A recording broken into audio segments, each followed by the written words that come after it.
Yang pasti saya semakin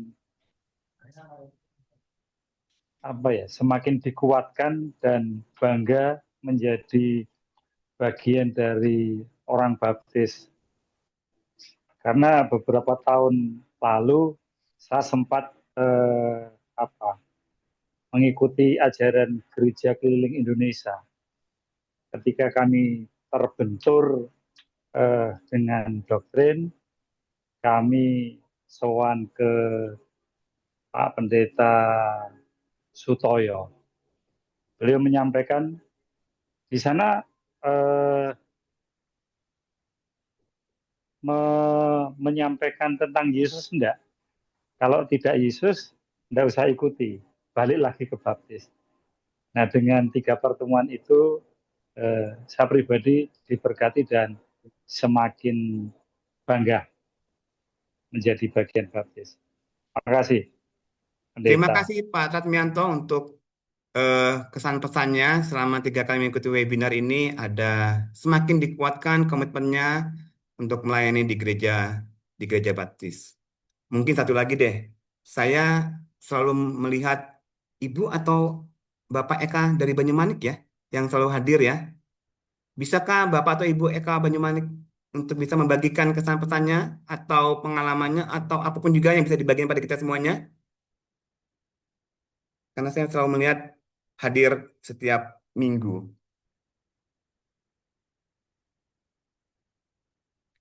Apakah berkenan untuk Ibu atau Bapak Eka ini untuk bisa membagikan kesan pesannya?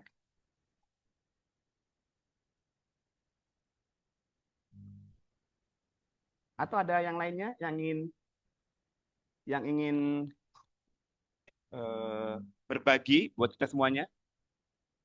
Satu orang lagi mungkin? Adakah yang ingin berbagi kesan dan pesan selama mengikuti webinar series ini? Tadi Pak Ramianto sudah menyatakan semakin diberkati dan kemudian semakin dikuatkan tentang kebaptisannya. Adakah? Wah, kelihatannya masih malu-malu ya ini ya. Baik, oke. Jadi selama 3 minggu ini kita sudah belajar tentang sejarah baptis di dunia, sejarah baptis di Indonesia, dan juga tentang asas keyakinan baptis. Dan hari ini kita akan diberkati, saya pikir kita akan diberkati dengan luar biasa oleh Pendeta Yosia Wartono yang akan menyampaikan pemaparan tentang kongregasional keluarga besar. Untuk itu saya persilakan waktu 1 jam ke depan untuk Pendeta Yosia Wartono sampai setengah 9 ya, Pendeta Yosia Wartono, untuk bisa membagikan pemaparan tentang apa sih itu kongregasional keluarga besar. Saya persilakan.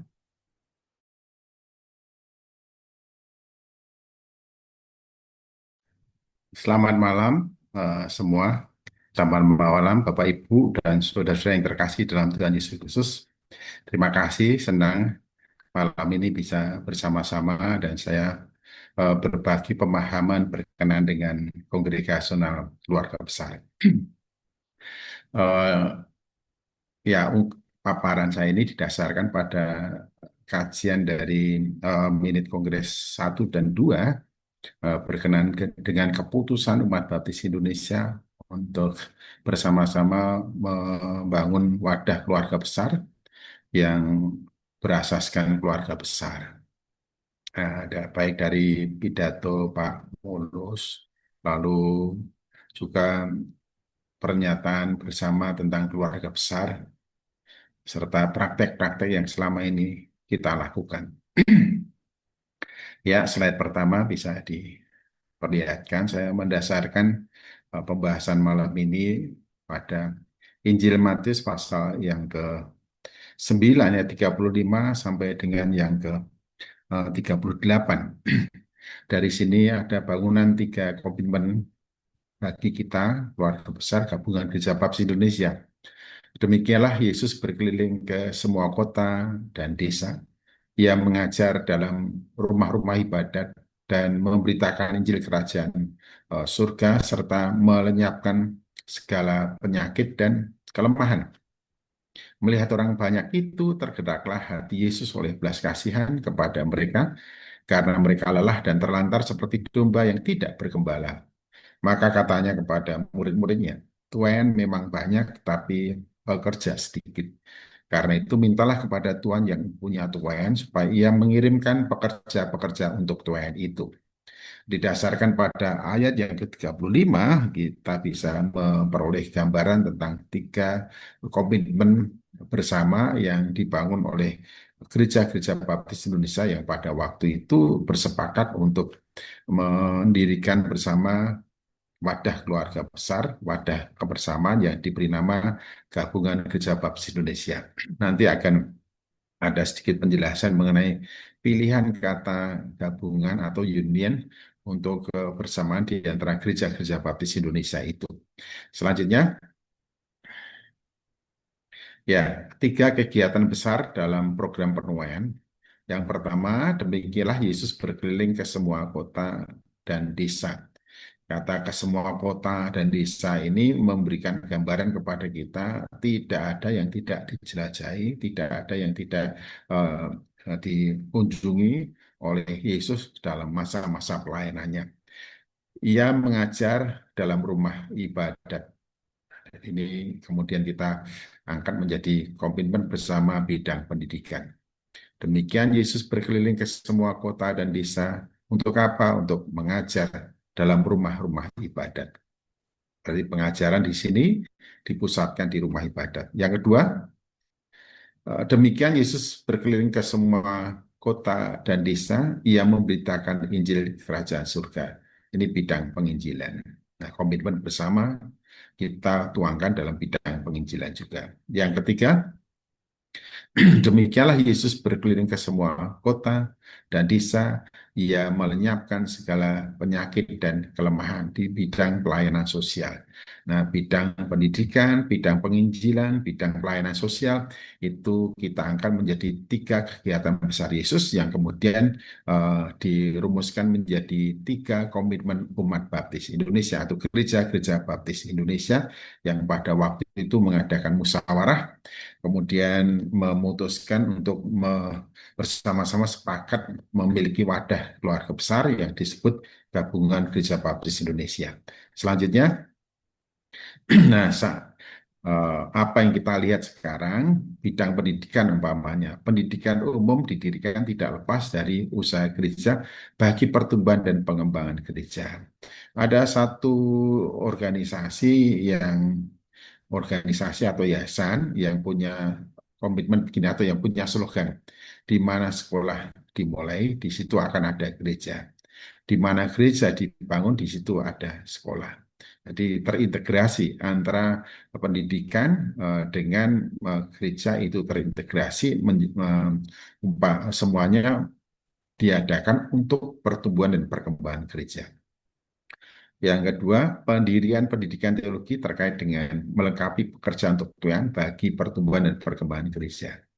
Ya, ini di bidang pendidikan ya. Pendidikan teologi juga untuk melengkapi pekerja atau pelayan untuk Tuhan bagi pertumbuhan dan perkembangan gereja. Yang bidang pendidikan selanjutnya, penyediaan literatur juga merupakan usaha berkenaan dengan pertumbuhan dan perkembangan gereja. Jadi bidang-bidang pendidikan bisa mencakup pendidikan umum, pendidikan teologi, dan juga literatur. Saya ingat pada waktu habis ada sedikit persoalan di teman kita gereja HKBP, lalu Pak Kimura dan beberapa teman mengadakan satu penelitian di sana sampai menghasilkan satu buku. Dari buku itu terjadi perubahan paradigma misi yang dibangun oleh Norm Manson. Dulu modelnya adalah memancing, jadi satu persatu, face to face, one by one. Lalu ada gerakan Islam yang sangat kuat sekali, yang merambah ke Sumatera Utara dari Padang itu. Nah, dari situ kemudian mengejutkan Nommensen, lalu akhirnya dia, wah, kita tidak lagi dengan cara memancing satu persatu, itu nanti akan memakan banyak waktu. Oke, karena itu mari kita menggunakan jala. Sekali menebarkan, banyak tangkapan yang bisa dicapai. Nah, lalu apa saja alat-alat ya alat-alat jala-jala yang dipakai sebagai alat untuk menjala itu? Di antaranya adalah pendidikan, ada perguruan tinggi atau dari pendidikan dari tingkat rendah sampai perguruan tinggi. Lalu ada rumah sakit, lalu ada literatur. Nah, dengan model menjala inilah kemudian terjadi perkembangan yang lebih pesat daripada sebelumnya. Selanjutnya, bidang penginjilan. Upaya-upaya pemberitaan Injil dan semua kegiatan pemberitaan Injil selalu dikaitkan dengan pertumbuhan dan perkembangan gereja. Lagi, program-program penginjilan yang dicanangkan sebagaimana yang diputuskan oleh Kongres PGB dan sekarang atau kemudian menjadi MUBES dikalimatkan oleh pengurus yang terpilih juga tidak lepas dari pertumbuhan dan perkembangan gereja. Ya, sering kemudian dirumuskan menjadi program iman.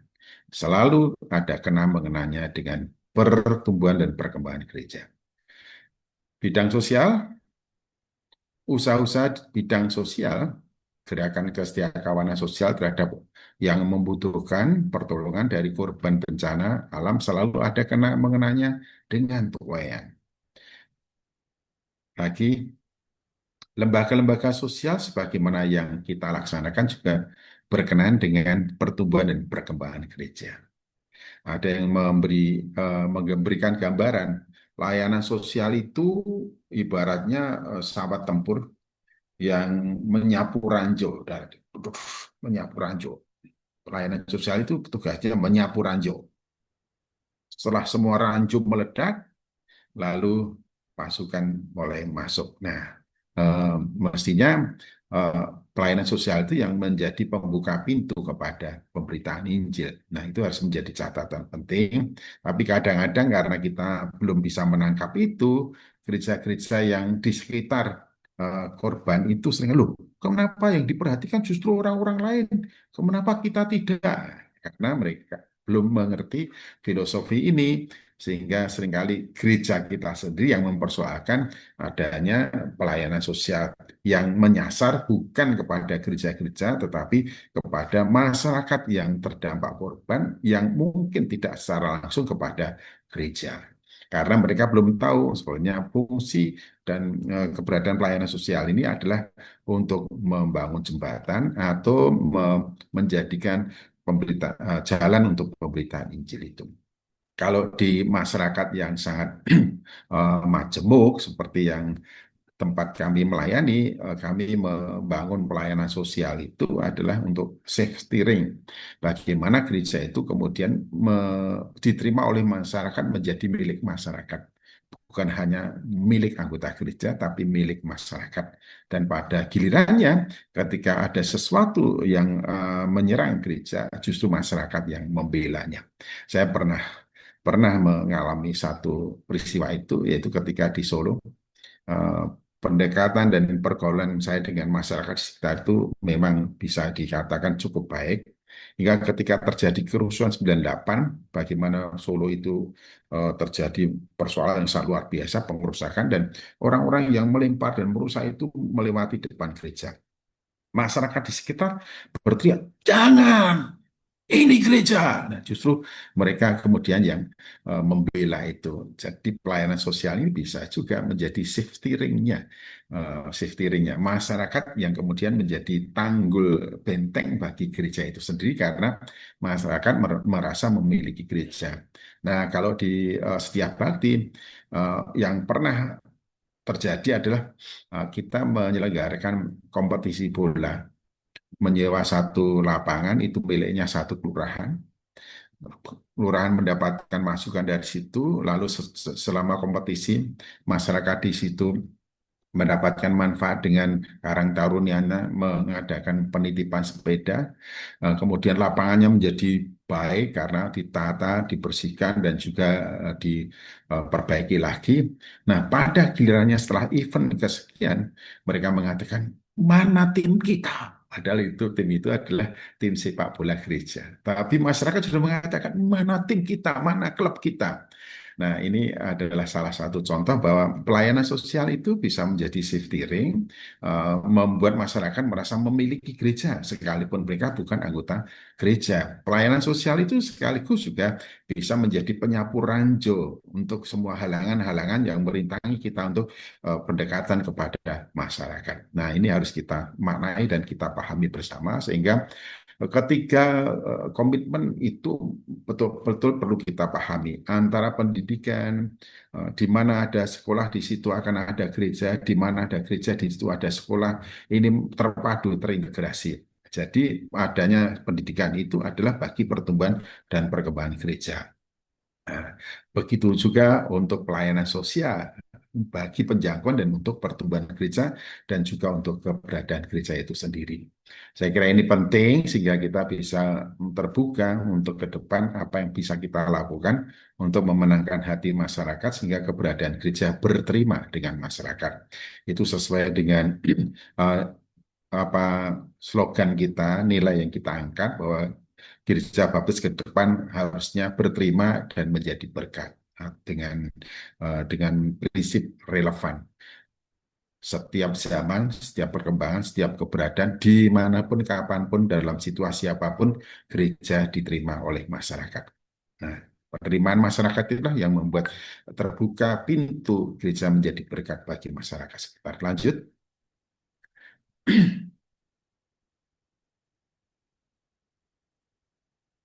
Nah, usaha-usaha di bidang sosial sudah ya. Nah, sekarang kita sampai masuk ke situ.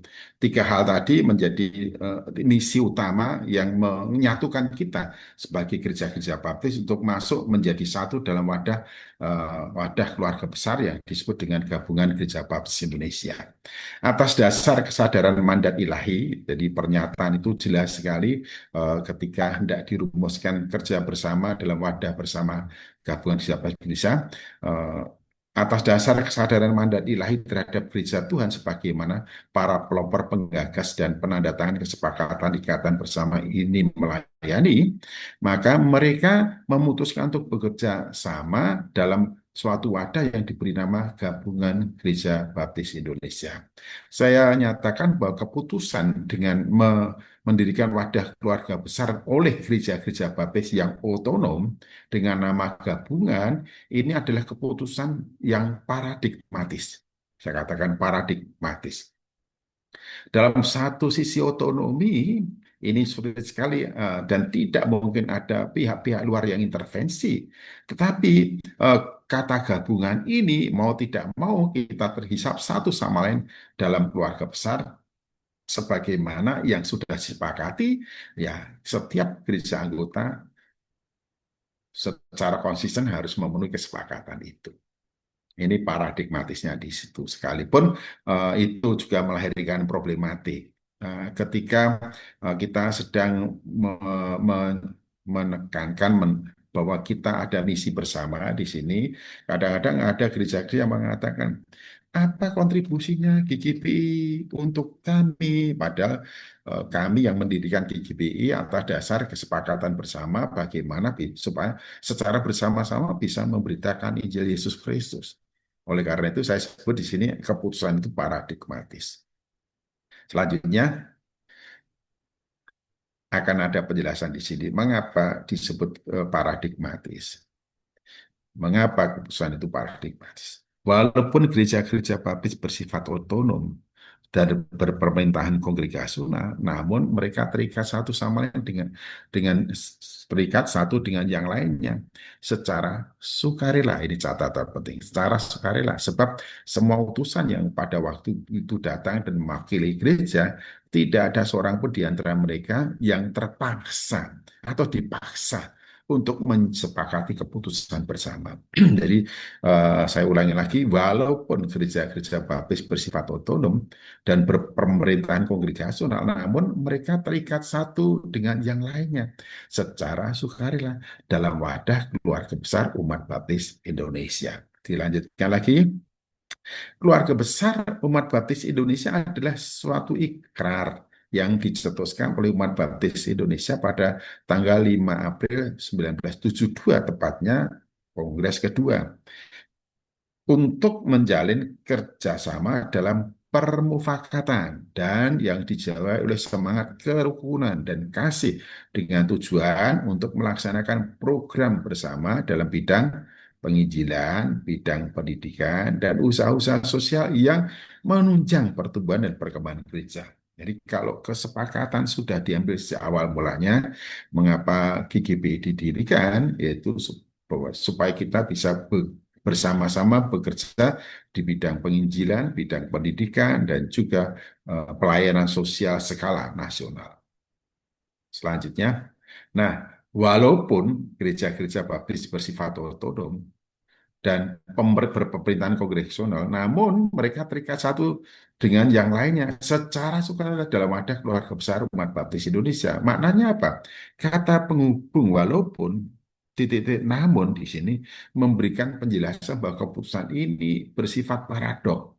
Suatu keputusan yang menerobos kemustahilan menjadi suatu keniscayaan. Ya, kita harus sadari bersama, kalau kita memegang teguh kepada otonomi dan gereja itu otonom, eh, tidak mungkin ada intervensi, tidak akan terjadi intervensi dia dari luar gereja itu, tetapi eh, lahir dari kesadaran masing-masing gereja dan kesadaran bersama bahwa untuk memberitakan Injil yang lingkupnya melampaui dari kemampuan gereja setempat hanya dimungkinkan bisa dilakukan secara bersama-sama. Oleh karena itu lahirlah keputusan. Kalau begitu kita harus punya wadah kerjasama, wadah keluar yang kita sebut wadah keluarga besar yang namanya Gabungan Gereja Baptis Indonesia. Kita tidak menamakan kerapatan atau konvensi, kita juga tidak menamakan dengan nama-nama yang lainnya seperti aliansi, tetapi kita menggunakan kata union, gabungan, ya, gabungan. Ini sudah memberitahukan kepada kita bahwa mau tidak mau ada hal-hal di mana kita terikat satu sama lain, khususnya dalam 3 komitmen yang dilahirkan dalam keputusan bersama itu, bidang penginjilan, bidang pendidikan, dan bidang pelayanan sosial. Nah, suatu keputusan yang menerobos kemustahilan menjadi suatu keniscayaan. Ini berarti bahwa keputusan yang dibuat adalah keputusan imaniah.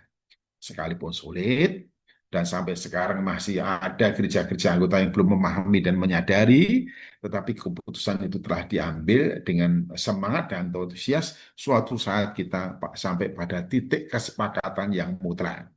Sehingga apa yang sudah kita setujui bersama-sama, kita komitmen bersama untuk menopang, mendukung, dan melaksanakan sesuai dengan bagian kita masing-masing.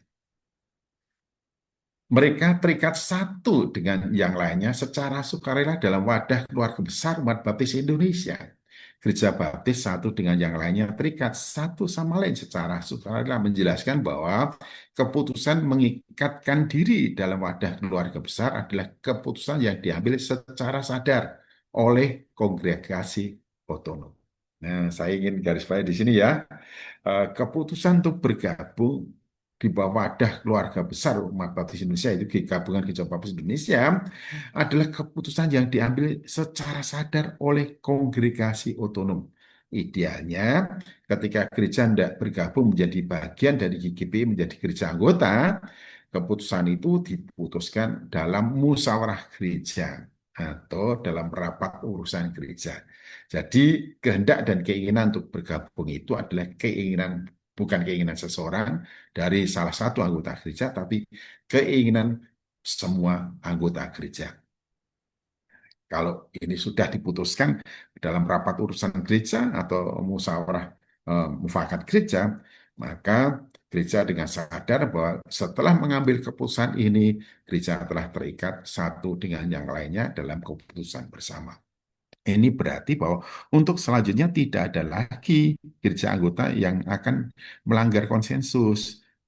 Ya, konsensus bersama, sekalipun atas nama apa? Otonomi.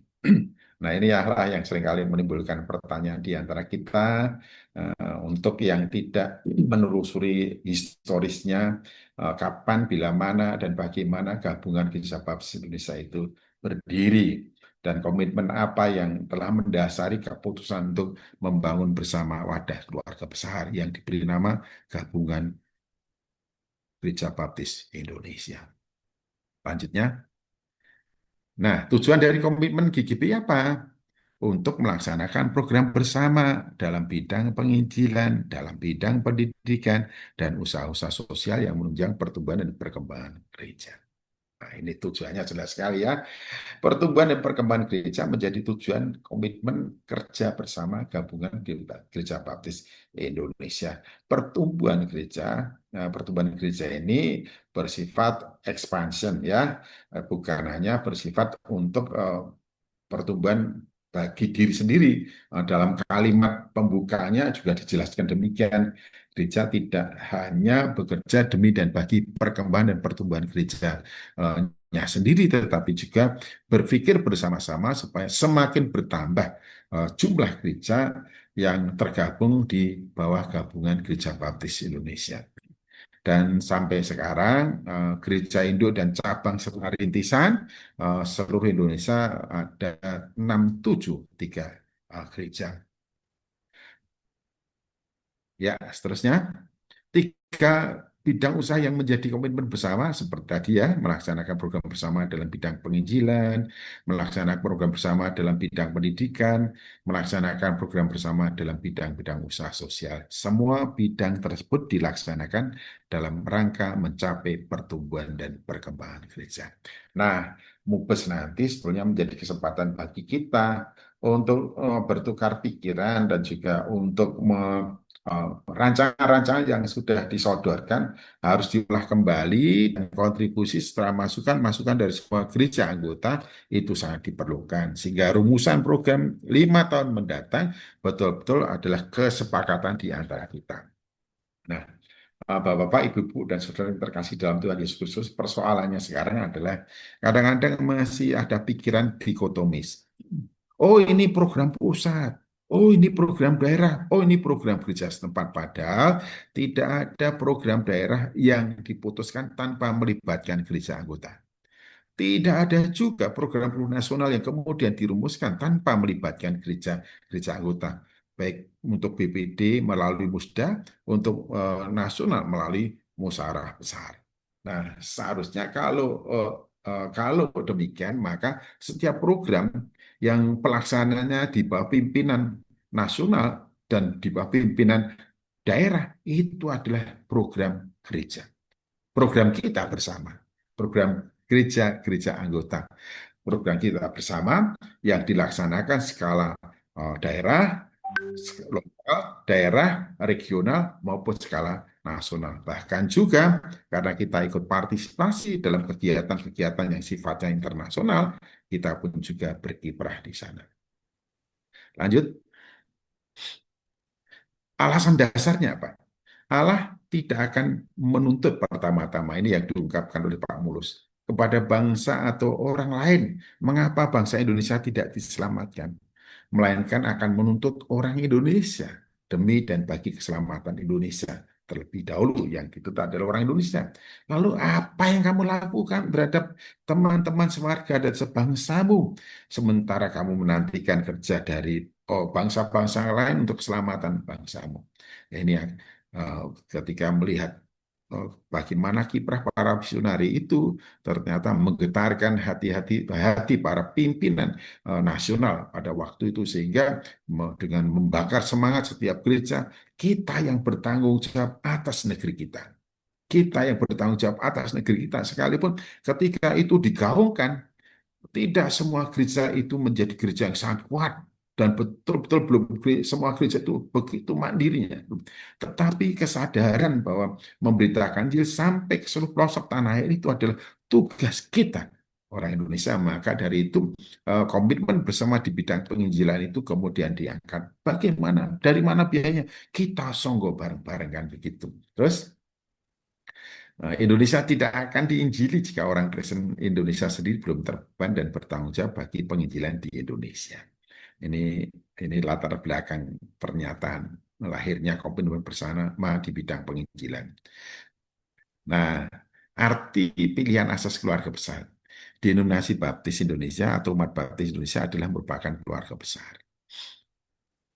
Artinya apa ya? Kita sadar bahwa untuk kerja bagi bagi keselamatan Indonesia tidak mungkin bisa oleh per gereja saja. Harus ada kerjasama. Oleh karena itu ada pernyataan demi kerukunan pengerahan potensi, ikatan bertanggung jawab bersama dalam penginjilan Indonesia dan kelangsungan hidup Gereja Baptis Indonesia. Jadi tiga hal ini penting sekali. Jadi kata keluarga besar, asas keluarga besar ini dituangkan sebagai asas GGP karena kita sadar bahwa tidak mungkin tidak kita tidak mungkin tidak kita harus bersatu, kita harus bekerja bersama-sama untuk bisa membayar Injil untuk Indonesia. Ini berarti mentalitas kita begitu yang dibangun, bukan mentalitas meminta, menanti, menunggu uluran tangan. Justru kita punya mentalitas dan semangat bersama kita sendiri bertanggung jawab atas Indonesia. Oleh karena itu, mari kita bersama-sama sesuai dengan kapasitas dan kemampuan kita bekerja untuk Injil dan juga ikatan bertanggung jawab bersama dalam penginjilan Indonesia dan kelangsungan hidup Gereja Baptis Indonesia. Jadi kalau tidak ada pemberitaan Injil tanpa pertumbuhan perkembangan gereja, lambat laun gereja akan meredup. Terus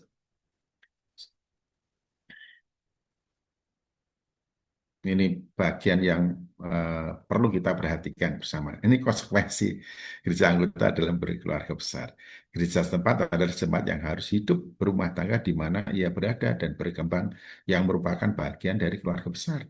Agar gereja tidak hanya menjadi gereja-gereja yang sekedar berkembang atau mementingkan diri sendiri, puas diri, tapi gereja yang terikat dengan tanggung jawab penyelamatan Indonesia dan kelangsungan hidup bersama Gereja Baptis Indonesia. Jadi sini ya ada keseimbangan antara apa yang seharusnya kita lakukan bagi dan demi gereja di mana kita menjadi anggota dan juga ada partisipasi gereja tempat kita bergereja untuk keselamatan seluruh Indonesia melalui kerja bersama antar gereja-gereja Baptis Indonesia.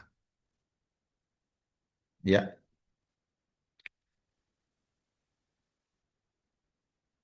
Nah, kesepakatan yang ditanggungkan secara bersama-sama. Nah, disinilah lahirnya kemudian, kalau begitu dari mana biayanya?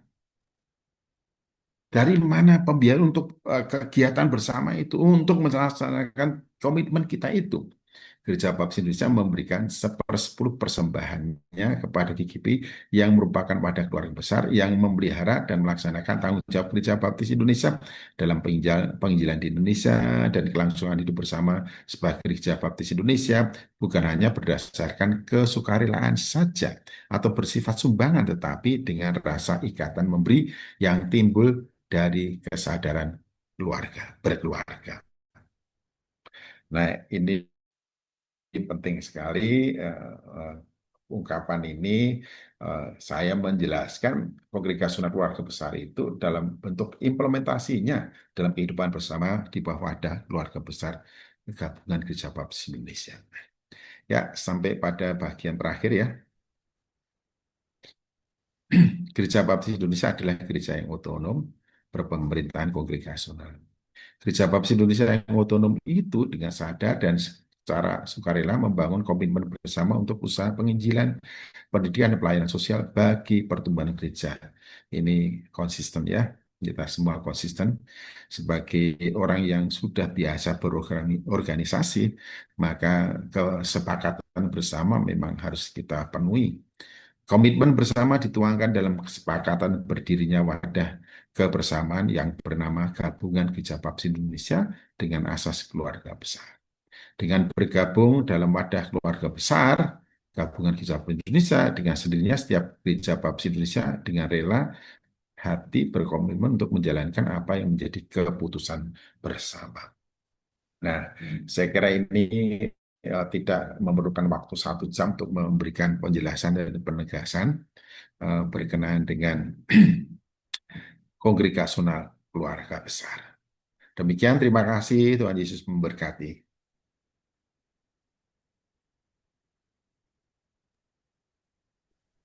Baik, terima kasih Pendeta Yosef Wartono yang sudah membagikan tentang kongregasional keluarga besar yang sudah disampaikan pada kita semuanya.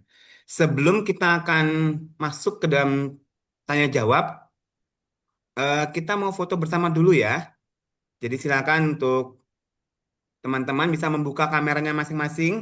Kita akan foto bersama. Kakak Milka bisa minta tolong untuk memfoto atau Bang Dede?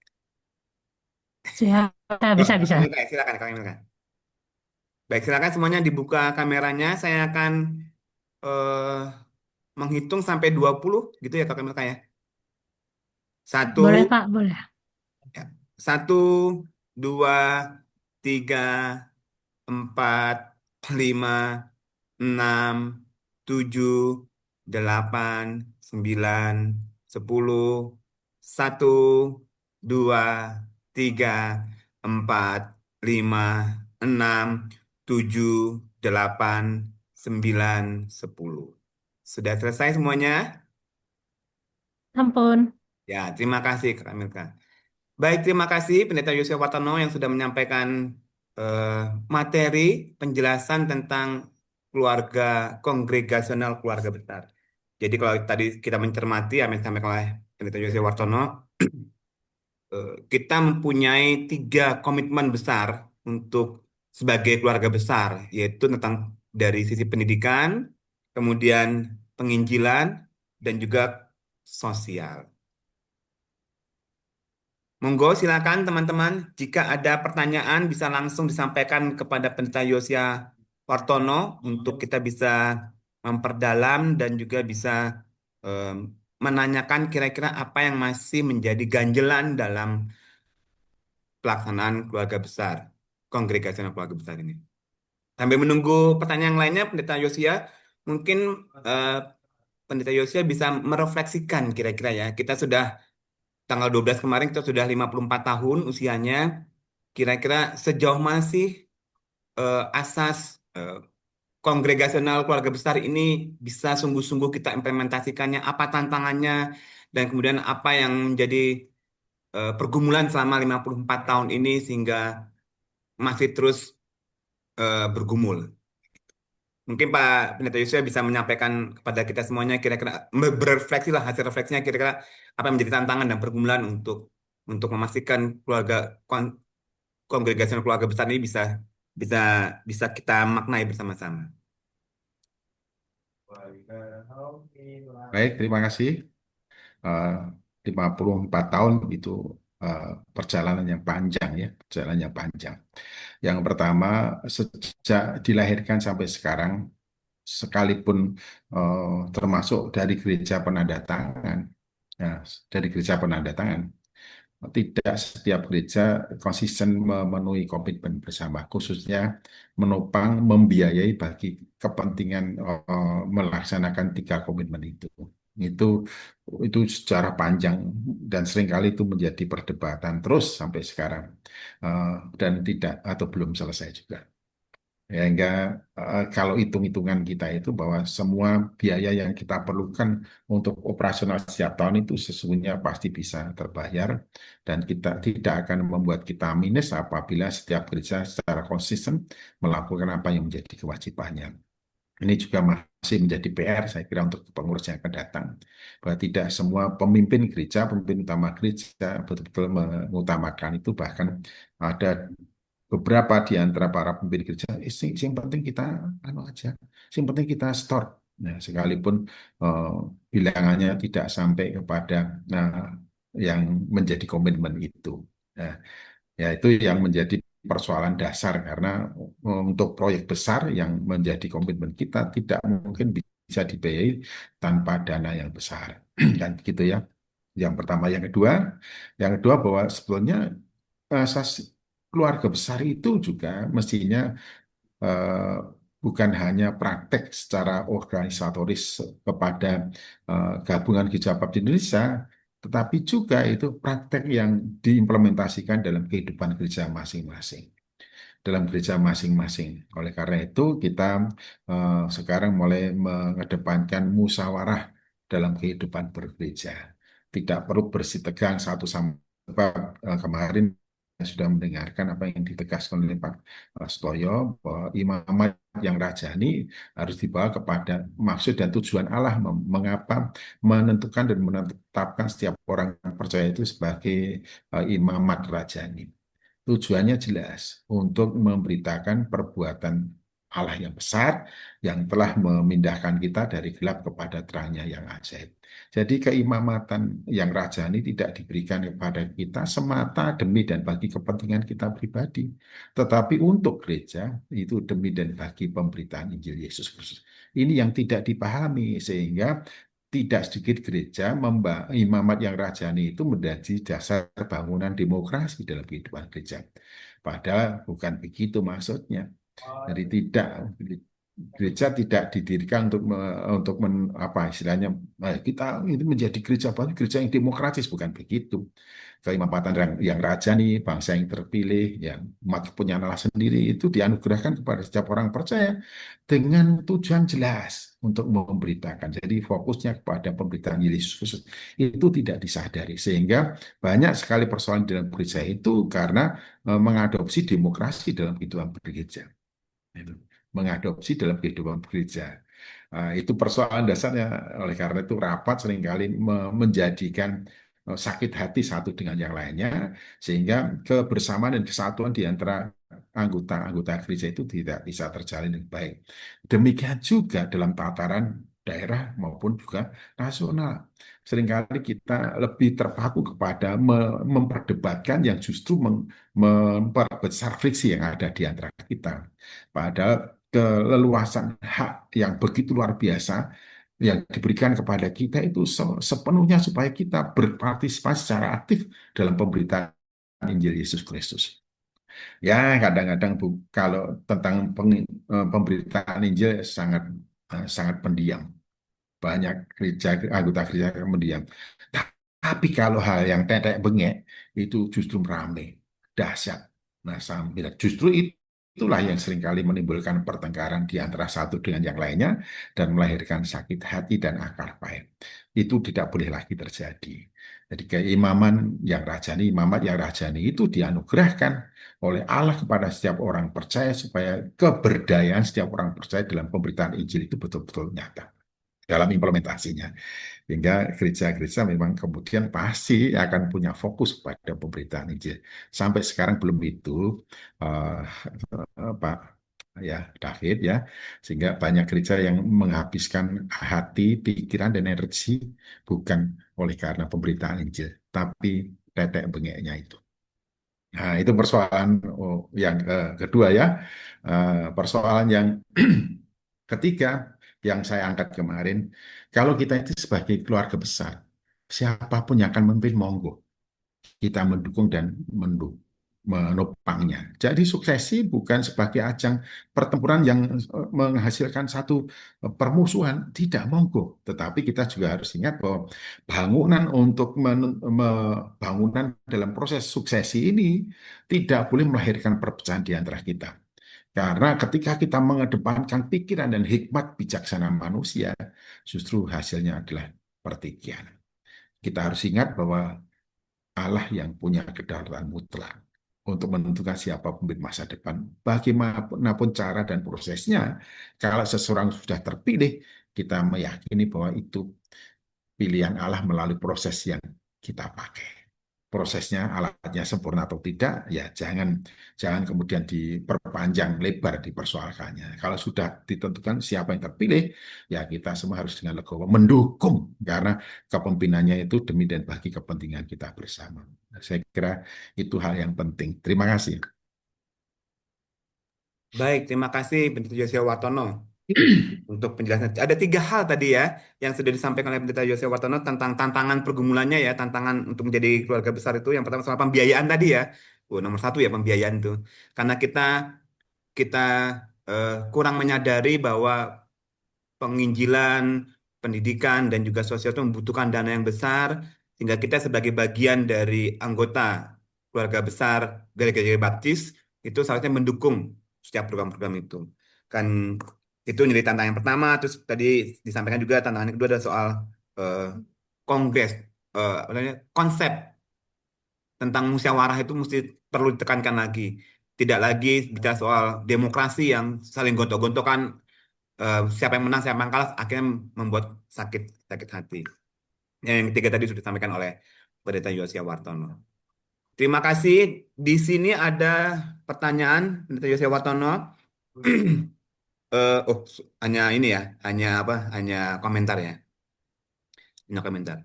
Baik, yang kedua juga saya ada beberapa hal yang mungkin tadi ditulis oleh Pendeta Yosia Wartono soal otonomi gereja. Otonomi gereja ini ketika masuk ke dalam konsep kongregasional keluarga besar, apakah itu menjadi sebuah tantangan atau ya semua gereja sudah memahami bagian ini begitu. Bagaimana menurut Pendeta Yosia Wartono soal otonomi gereja itu?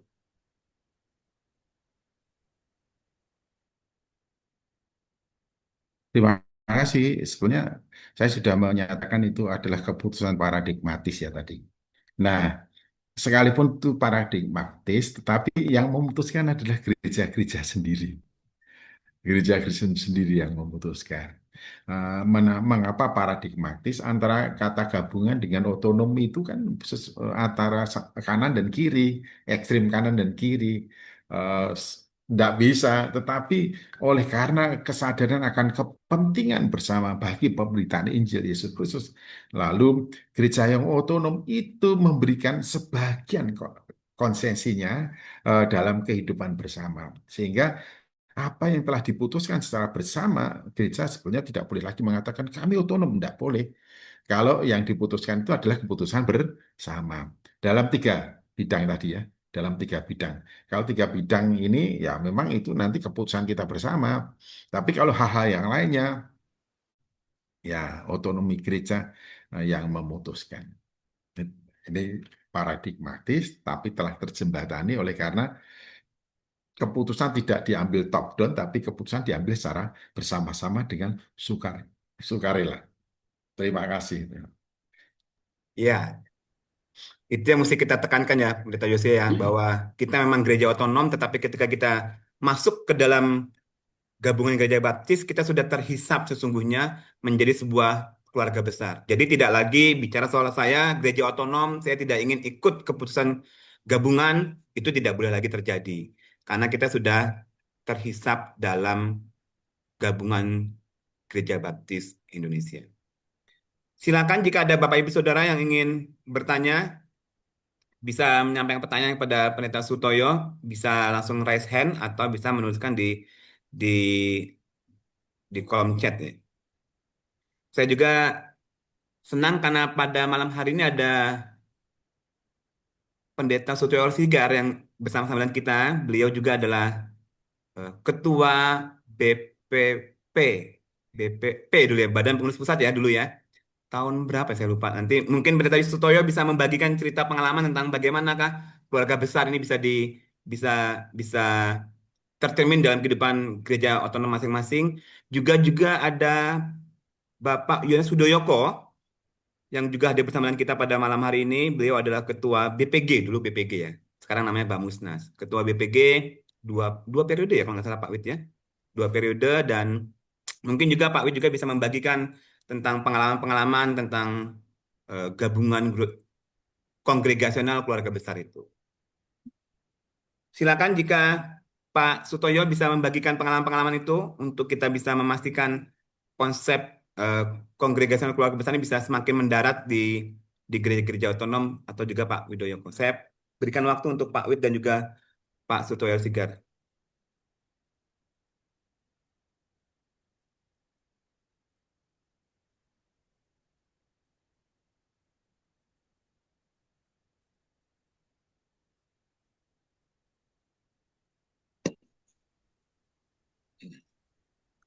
Selamat malam Pak David. Selamat malam Pak Wid. Selamat malam Pak Yosia. Malam Terima Pak Wid. kasih penjelasannya. Ya, pemahaman saya adalah kita otonom, namun bukan berarti sebebas-bebasnya menentukan. Karena kita sudah tergabung di GBI. Sehingga otonomi itu tetap tetap dibatasi bahwa otonom namun dasarnya adalah Alkitab. Ya. Jadi otonom tidak boleh menyimpang dari Alkitab. Yang kedua, otonomi juga tidak boleh menyimpang dari doktrin. Karena kita punya doktrin baptis, gitu ya. Kemudian otonomi juga harus sepakat karena sudah menyepakati sebagai utusan-utusan gereja kita yang hadir di Munas ataupun Mubes atau dulu Kongres, itu kalau sudah sepakat dengan keputusan-keputusan yang dibuat oleh Munas atau Mubes, ya mestinya kita juga harus menaatinya, gitu ya. Namun ternyata semua itu belum dapat dilaksanakan dengan konsekuen oleh gereja dalam pendanaan. Ya. Sangat terbatas dananya karena tidak semua gereja itu memberikan 10% dari persembahannya. Nah, kalau 10% itu ditaati, maka GGBI akan lebih leluasa di dalam penggunaan dana, di dalam ketiga hal yang disampaikan tadi, pendidikan, pemberitaan Injil, dan sosial. Jadi mari kita sepakat apa yang sudah disepakati bersama oleh gereja-gereja otonom. Ya. Jadi kita harus konsekuen dengan apa yang sudah diputuskan bersama, sebagaimana Pak Yusya tadi mengatakan, apa yang sudah diputuskan bersama ya harus ditaati dengan baik. Namun rupanya hal seperti itu belum sungguh-sungguh difahami, apalagi dilaksanakan. Ya, jadi dan saya berharap bahwa gereja-gereja yang anggotanya itu menjadi pimpinan GGBI, baik di Bamusnas, BPN, yayasan, itu justru menjadi pelopor untuk menaati keputusan-keputusan GGBI. Namun ternyata faktanya tidak demikian. Ya. Anggotanya jadi pimpinan organ, namun gerejanya juga belum memberi 10%. Justru yang saya salut adalah tidak sedikit cabang-cabang yang mestinya itu belum termasuk sebagai anggota, namun sudah mulai memberikan 10%. Nah, ini saya salut dan hormat atas cabang-cabang itu, sekalipun gereja saya cabang belum juga merealisir itu ya, karena memang belum anggota gitu ya. Namun perlu dipikirkan ini adalah kebersamaan untuk membiayai ketiga hal besar yang sulit untuk dilaksanakan oleh satu gereja sendiri. Ya, itu yang bisa saya sampaikan. Terima kasih Pak David. Kembali ke waktu. Ya, terima kasih Pak Wid untuk tambahan komentarnya. Pak Sutoyo Sigar, apakah masih bergabung dengan kita? Apakah ada tambahan informasi sharing yang bisa dibagikan buat kita semuanya? Silakan Pendeta Sutoyo Sigar. Sebagai Iya, Ketua Pak. BPP ya, tahun 19 berapa ya? 2000 ya? 1995 ya? Dua- 2000 sampai 2005, Pak. Oh, 2005, ya. Belum lahir ya. Silakan. Iya, jadi saya termasuk orde lama, jadi kadang-kadang agak berbeda, Pak.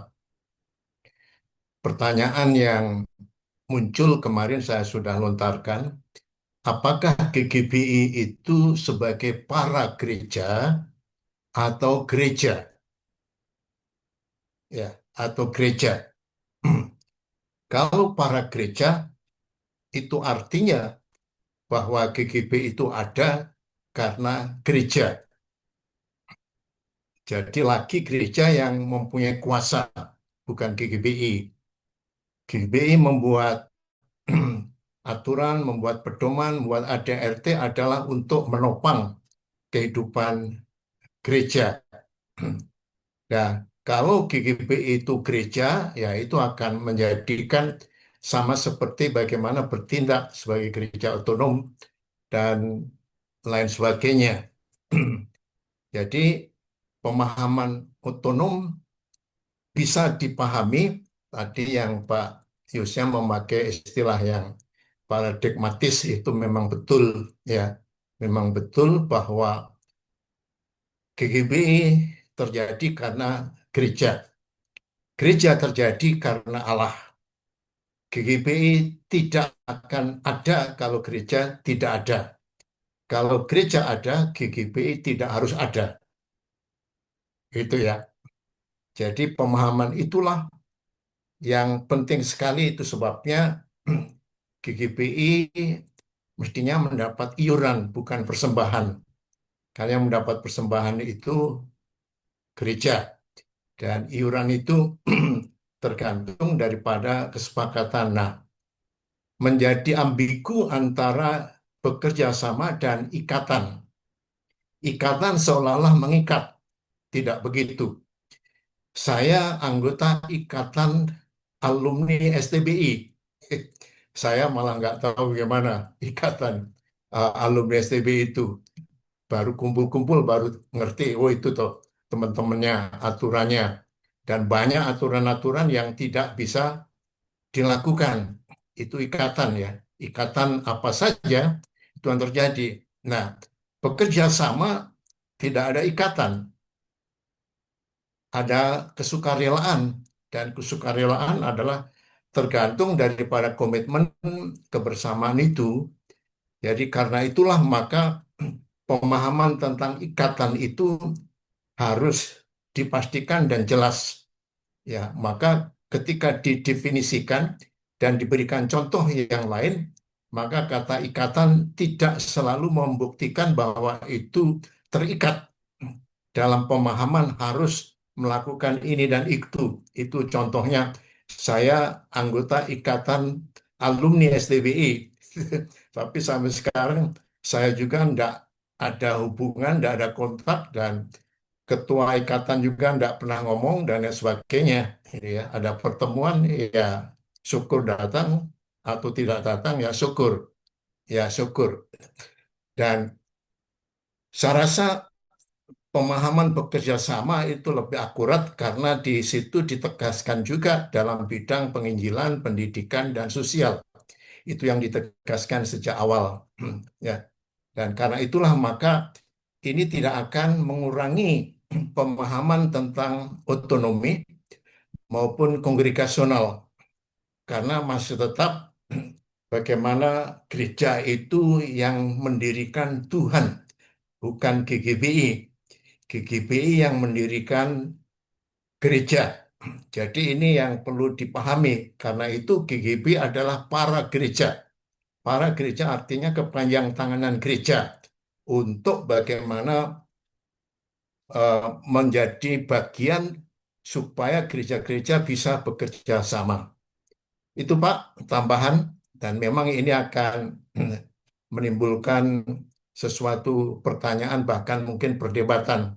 Itu sebabnya saya mengusulkan di pengurusan yang akan datang itu Mbok Yo Adao, Persekutuan Pendeta Nasional, lalu ngomong-ngomong seperti ini. Sehingga tidak akan mandek di WA grup pendeta, sehingga tidak ada semacam jawaban yang pasti mengenai kongregasional lah, mengenai apa berbagai hal yang terjadi. Itu merupakan saran dan usulan. Terima kasih Pak Yosya sudah memberikan uh, ceramahnya. Terima kasih Pendeta Sutoyo Sigar, terima kasih juga untuk Pak Widoyoko yang sudah membagikan pada kita semuanya. Tadi saya juga mencatat apa yang disampaikan oleh Pak Widoyoko soal pembiayaan tadi ya Pak Yosia, yang menjadi sebenarnya adalah kewajiban eh, gereja-gereja anggota untuk bisa mendukung pelayanan program besar Tri Komitmen Keluarga Besar kita ini. Nah mungkin eh, Pendeta Yosia Wartono mungkin apakah ada tips-tips khusus untuk bisa mendorong setiap gereja itu bisa memberikan dukungan pembiayaan 10% seperti yang sudah termaktub dalam anggaran dasar anggaran rumah tangga GGB itu? Gimana ya Ya. Pak caranya bisa membangkitkan itu semuanya itu? Ya, terima kasih. Setelahnya, ini ada pertanyaan dari Pak Eka. Bagaimana itu? Sama Anda dengan memberi persepuluhan di gereja. Begini, sebenarnya itu adalah keputusan bersama secara organisatoris, di mana anggota-anggota organisasi itu memutuskan untuk besaran iuran masing-masing anggota itu adalah 10%. Ya, seringkali kemudian ini mau memberikan persepuluhan kepada GGP, bukan. Ini adalah iuran. Kalau mau bus nanti ada usulan untuk berubah, ya jangan 10 itu memberatkan. 5%, ya itu iurannya 5%. Dan itu ya, itu iuran. Di RT saja loh ya, kalau kita itu kumpul-kumpul, kita butuh untuk eh, penjaga keamanan, kita butuh untuk pengambil sampah, kita butuh itu jadi besarannya sekian. Terus ada keputusan Bapak, berapa iuran kita untuk kepentingan bersama sekian lah. Lalu masing-masing anggota RT kan memberikan itu, masing-masing keluarga memberikan iuran seperti yang diputuskan dalam RT itu. Lah mosok sekarang kita sebagai pemimpin utama gereja bersama-sama memutuskan untuk kebersamaan itu masing-masing gereja anggota membayar iuran 10%. Nah, itu ya membayar iuran untuk dari iuran. Jadi jangan kemudian dipertentangkan dengan persepuluhan di gereja, enggak bisa dipertentangkan karena ini adalah keputusan organisasi di mana setiap anggota memutuskan bersama untuk memberi kontribusi besarannya adalah 10%. Begitu. Nah, ini harus disadari bersama supaya tidak ada kata terpaksa. Ini sebagai rasa tanggung jawab secara organisatoris kalau saya ini anggota satu organisasi. Pendeta juga bertanggung jawab memimpin gerejanya, bahwa gereja kita ini adalah anggota dari GGBI, kemudian keputusan organisasi yang disebut para gereja tadi, secara bersama-sama mengambil keputusan untuk membiayai program-program kita bersama, masing-masing gereja anggota membayar 10% iurannya. Nah, itu saja yang perlu kita tegaskan. Nah, ini terlepas dari suka tidak suka dengan pemimpinnya, tanggung jawab tidak boleh berhenti. Ya, tidak boleh berhenti seperti kita itu Presiden Indonesia itu bukan pilihan saya tidak usah bayar pajak. Nah, ya tetap bayar ya bayar karena siapapun pemimpinnya kewajiban warga negara ya membayar pajak kata itu. Kita juga begitu siapapun pemimpinnya gereja anggota memang sesuai dengan ketentuan anggaran dasar rumah tangga kita membayar iuran besarannya adalah 10%. Saya kira ini saja yang ingin saya tegaskan, Pak David. Yang kedua, kita tidak mungkin bisa, gereja setempat itu tidak mungkin bisa memberitakan sampai ke ujung bumi, sampai ke seluruh Indonesia dengan kekuatan yang dimiliki sendiri. Atas dasar kesadaran itu, maka mari kita gotong bersama-sama. Bagaimana cara gotongnya? Organisasi kita sendiri yang memutuskan besaran partisipasi yang bisa kita berikan. Memang ada gereja-gereja, saya sudah merintis sendiri, kami sudah punya cabang-cabang banyak sendiri. Akhirnya juga tidak membayar iuran 10%. Sebetulnya tidak ada hubungannya. Jadi sebetulnya setiap gereja anggota bertanggung jawab membayar kewajibannya karena kewajiban itu ditentukan dan diputuskan secara bersama-sama. Jadi kalaupun kita sudah punya gereja cabang yang banyak, biaya untuk pengutusan juga banyak, bukan berarti kemudian membebaskan kita dari tanggung jawab itu. Enggak membebaskan kita. Kalau kita memang memahami tentang tatanan kehidupan organisasi. Seperti Gereja Baptis Indonesia Sebakti ya memang gereja di kota kecil juga punya cabang, juga punya tanggung jawab kepada cabang-cabang, tapi tetap membayar iuran kepada kepada organisasi sebagai wadah keluarga besar dan juga kontribusi kepada badan pengurus daerah. Saya kira itu yang ingin saya tegaskan. Jadi iuran itu adalah keputusan kita bersama yang menjadi tanggung jawab dan kewajiban kita gereja anggota. Terima Iya, kasih. terima kasih Pak Pendeta Yosya Wartono. Tapi soal besarannya Pak, apakah 10% itu adalah memang flat, memang wajib, ataukah bisa sesuai dengan keuangan gereja? Ya, itu maksudnya 10% sesuai dengan kapasitas gereja masing-masing ya. Jadi belum dirubah eh, Pak David, ketentuan di dalam anggaran dasar rumah tangga kita belum dirubah. kalau merasa itu yang penting semua bisa bayar, bagaimana kalau jadi 5% saja ya monggo. Nanti dimubes sebagai kesempatan kita untuk menyampaikan usulan itu.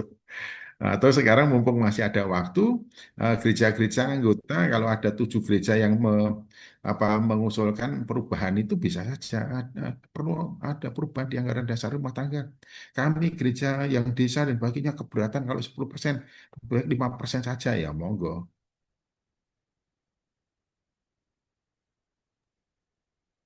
Ya, berarti dimungkinkan ya Pak untuk perubahan besaran iuran itu Pak ya?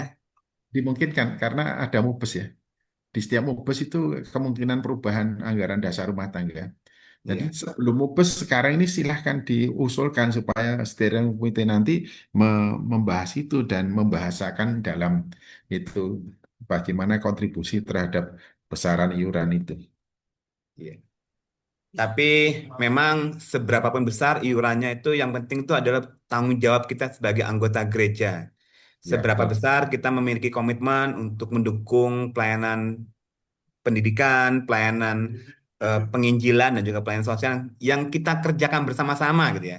Tidak hanya pengurus BPN, tidak hanya organ GGB yang mengerjakan, tetapi juga kita mengerjakannya bersama-sama dan sekarang kita mempercayakan kepada eh, Pendeta Yosia dan teman-teman yang mengerjakan itu dan kita hanya sebagai bagian mendukungnya, support systemnya untuk bisa memastikan program-program yang kita sudah setujui dalam MUBES maupun MUNAS itu bisa terlaksana dengan baik. Kira-kira begitu ya Pak, mungkin ya.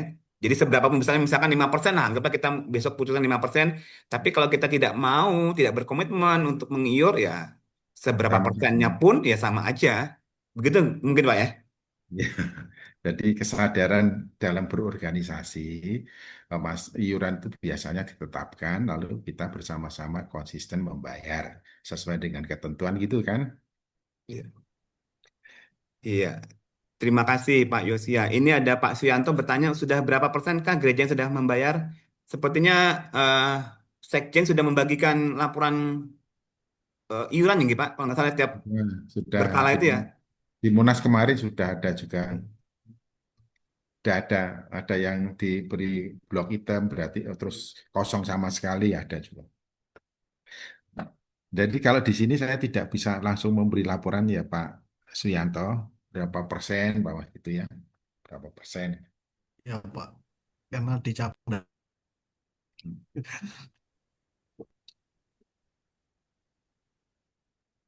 Oke.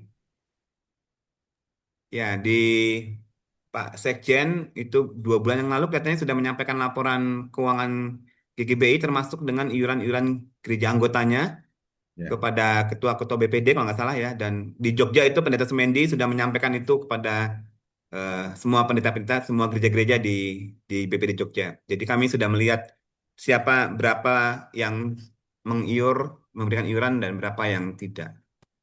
Di tiap-tiap BPD itu ada. Dan Pendeta Semendi sudah membagikan itu kepada gereja-gereja yang ada di Jogja.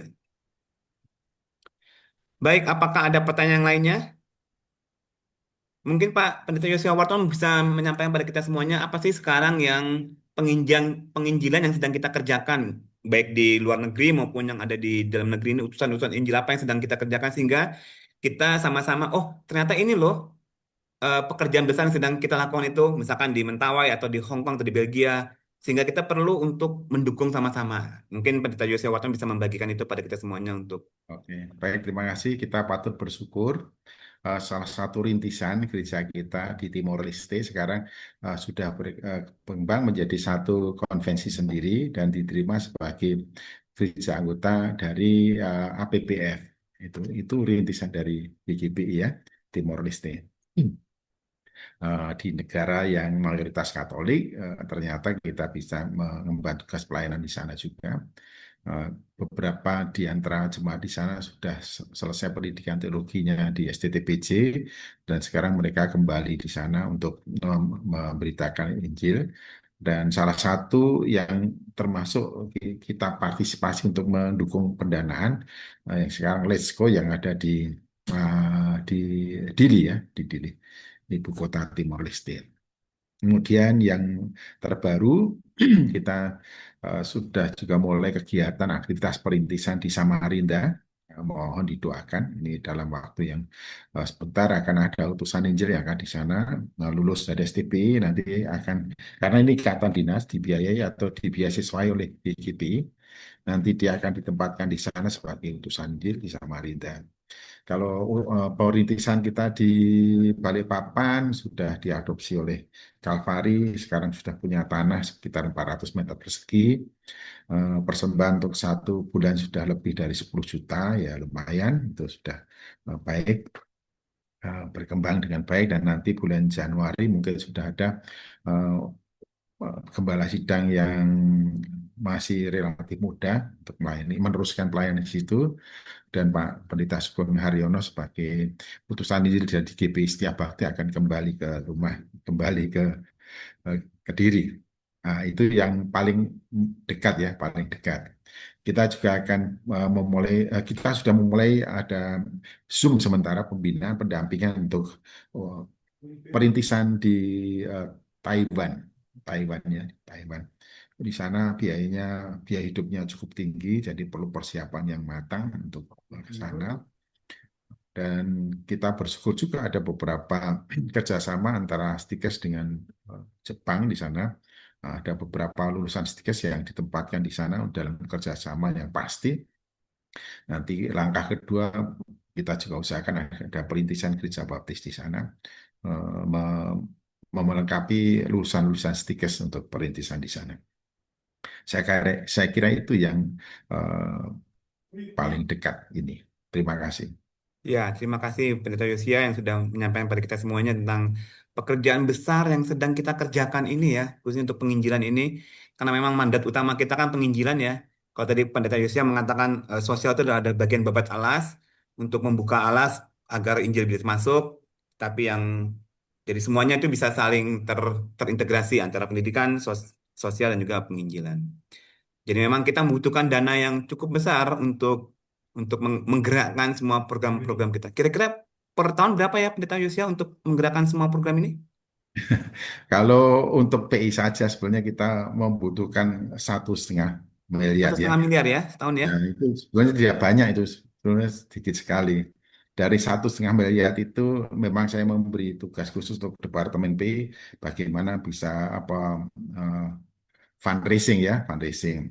Memang baru seperempatnya kita dapat dukungan dari teman semitra kita untuk pelaksanaan itu, sehingga kita mengoptimalkan dana yang ada untuk pelaksanaan itu.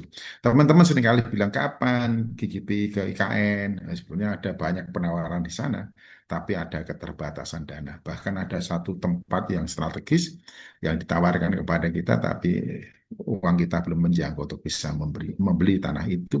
Sekalipun itu di antara Balikpapan dan IKN dan juga Samarinda, itu daerahnya jalannya jalan nasional. Mohon didoakan karena ditawarkan itu ya 1,5 miliar lah untuk tanah itu yang clear and clean, jadi tidak jadi tanah sengketa, dan itu strategis sekali. Sudah ada bangunan gedung gerejanya juga. Terima kasih. Ya, terima kasih Pendeta Yosya Watono.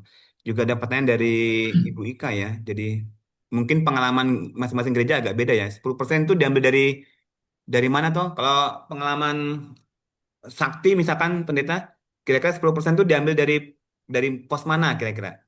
Dari 10, dari persepuluhan jemaat. Dari persepuluhan saja. Ya, dari persepuluhan jemaat. Eh, Seringkali kita total pemasukan diambil 1/10. Eh, itu untuk mendukung baik BPN maupun juga BPD. Ya, jadi ada yang dari persembahan dan persepuluhan di total semuanya masuk di 10% untuk iuran. Ada juga yang persembahan saja, ada juga yang persepuluhan saja gitu ya. Kita Yosia ya. Ya, kita persembahan persepuluhan. Oh, Tidak persembahan persepuluhan. flat ya, tidak flat ya. Tidak flat itu artinya kalau sedang mengalami penurunan, ya kita sesuai dengan pemasukan. Ya. Berarti dari persembahan persepuluhan yang masuk ke dalam gereja itu 10%-nya disisihkan untuk memberikan komitmen kita sebagai anggota GGBI begitu ya. Ya. Baik, adalahkah lagi teman-teman yang ingin bertanya untuk bagian ini?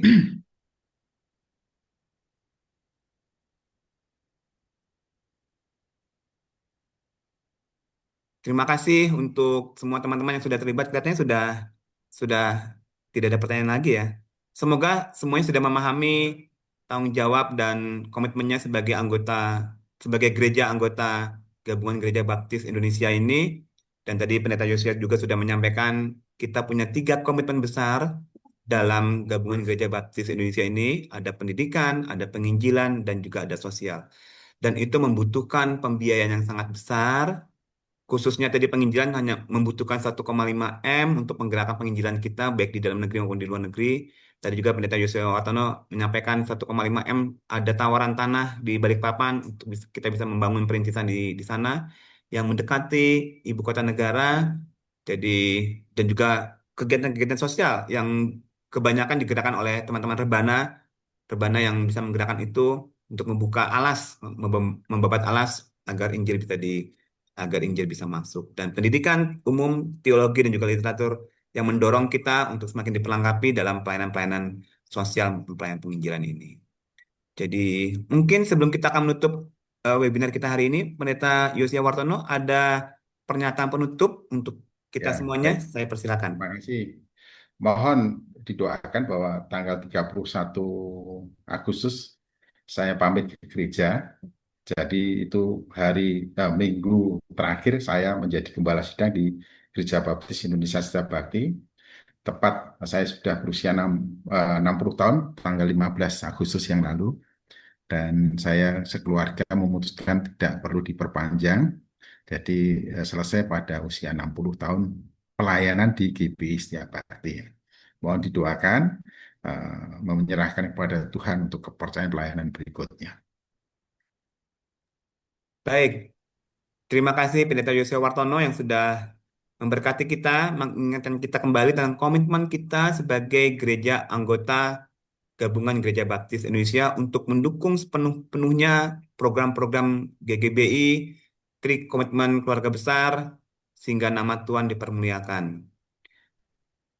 Jangan lupa teman-teman untuk bisa menuliskan presensinya ya, Jadi kita sudah mengakhiri webinar series kita tentang pemantapan identitas baptis. Di Senin pertama kita belajar tentang sejarah baptis di dunia. Senin kedua kita belajar tentang sejarah baptis di Indonesia. Kemudian Senin ketiga kita belajar tentang asas keyakinan baptis. Dan hari ini kita belajar tentang kongregasional keluarga baptis. Saya berharap kita semua semakin mantap komitmen kita semakin mantap identitas kita sebagai orang baptis, sehingga kita bisa terus memikirkan pelayanan ini dan bisa melakukan pelayanan ini secara bersama-sama. Sekali lagi terima kasih Pendeta Yosua Wartono untuk pemaparannya, dan marilah kita akan menutup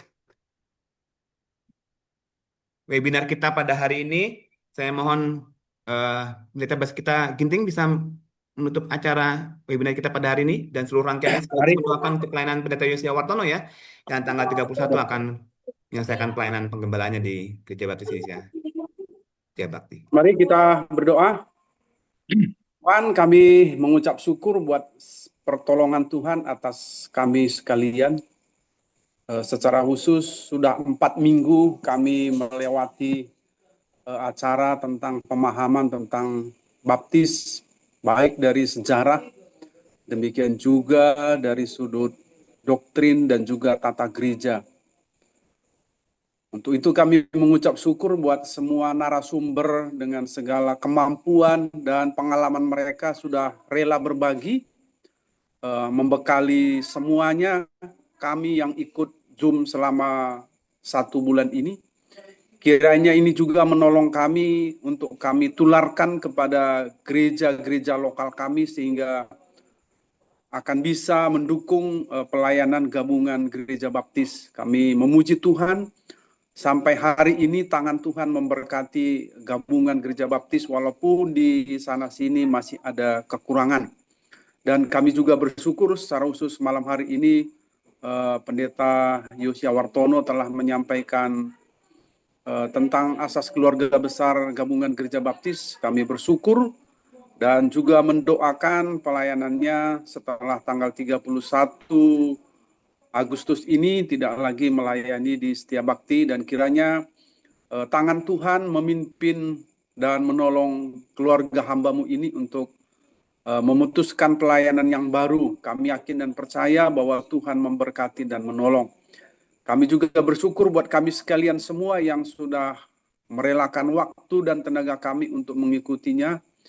Dan juga kami memuji Tuhan oleh karena kekuatan yang Tuhan beri. Dan kami akan mengakhiri pertemuan kami malam hari ini. Di dalam nama Tuhan Yesus kami berdoa. Amin. Amin. Amin. Selamat malam semuanya. Jangan lupa teman-teman, ada webinar lagi dari Gereja Baptis Indo kami, Gereja Baptis Siangan di Negara tentang arkeologi biblika. Jadi silakan teman-teman untuk bisa mendaftar untuk webinar di Gereja Indo kami tentang belajar tentang arkeologi biblika. Demikian, sekali lagi terima kasih Pendeta Yosua Wartono dan semua teman-teman. Kiranya Tuhan Yesus memberkati kita semuanya dan pelayanan kita. Terima kasih Pak Yosia. Malam Pak David, selamat malam Pak Hibas kita. Malam Pak Uni. Terima kasih Pak. Berkati semuanya. Terima kasih Pak David. Terima kasih. Sama-sama, Tuhan berkati. Pamit ya. Pendeta Yosia Wartono. Ya, Pak Oni, terima kasih. Udah. Terima kasih Pak. Terima kasih Tuhan berkati. Terima kasih semuanya ya. Saya akhiri dari sini. Sekali lagi terima kasih untuk kehadirannya. Tuhan Yesus memberkati kita semuanya. Malam Pak Terima kasih. Tuhan memberkati.